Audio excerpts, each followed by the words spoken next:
4, why do they want to buy it and why buy from you? Okay, so now if you think about the previous 3 steps, we've worked out who they are, we've worked out where they are, and we've worked out what are we going to offer them.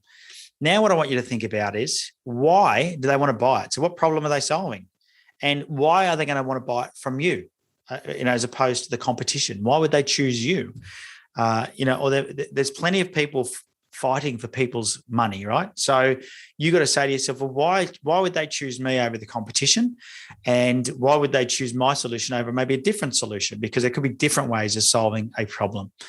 Giftware, for example, is a classic example. I could buy jewelry, or I could buy tools, or I could buy art, or I could buy clothing, or I could buy a voucher. I could buy there's plenty of places that they could choose to buy from. So you got to say, well, why would they buy from you? The second part of this is then what makes you unique. So what's your unique selling proposition, your USP, or your point of difference? And this is so critical, because if you don't have some way of differentiating yourself, then all you will do is compete on price. And as I said before, price competition is a race, and it's a race to the bottom. It's a race you do not want to win. Can't stress that enough. What you want to do is you want to work out how to make yourself so unique that people are compelled to buy from you. And I'll give you an example that you can probably all relate to. Anybody have any frustrations with tradies? I don't know if there's any plumbers on here. I don't think so.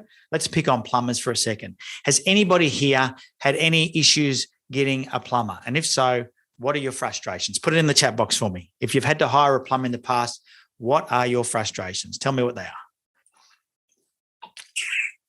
And if there is any plumbers watching, then you can learn from this.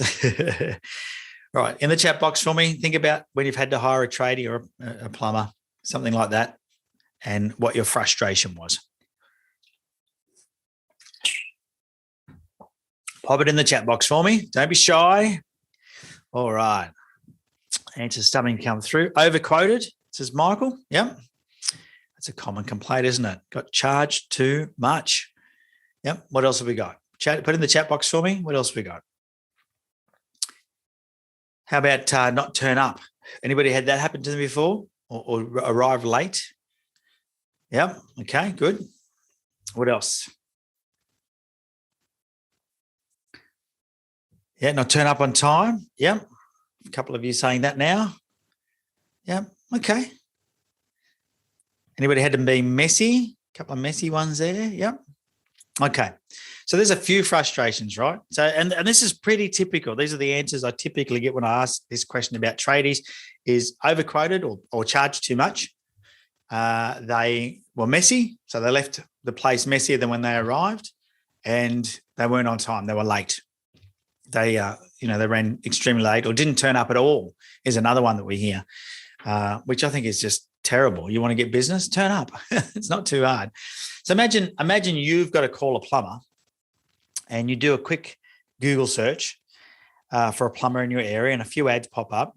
But there's one that stands out to you, because straight away in the Google search results, it says, at last, a plumber that turns up on time, charges you a fixed price, and will leave your place cleaner than when we arrived, or you'll pay nothing, guaranteed.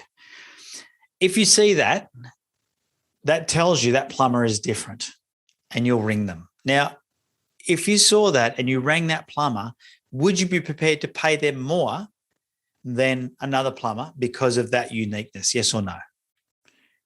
Would you be prepared to pay more?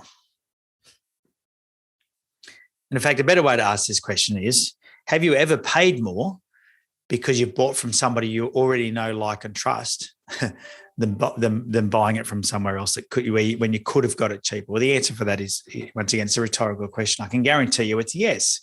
So, if you can create a point of difference that allows you to be able to be so different to your competition. Now that would scare a lot of plumbers to create that guarantee. I have helped plumbers create guarantees like that and other tradies where it scared them, but it works. The reality is it works. And the reason it works is because everything that you do to make yourself unique should also reduce the risk in dealing with you. Okay, so you don't want to be unique for the wrong reasons. You want to be unique because of the things that you do.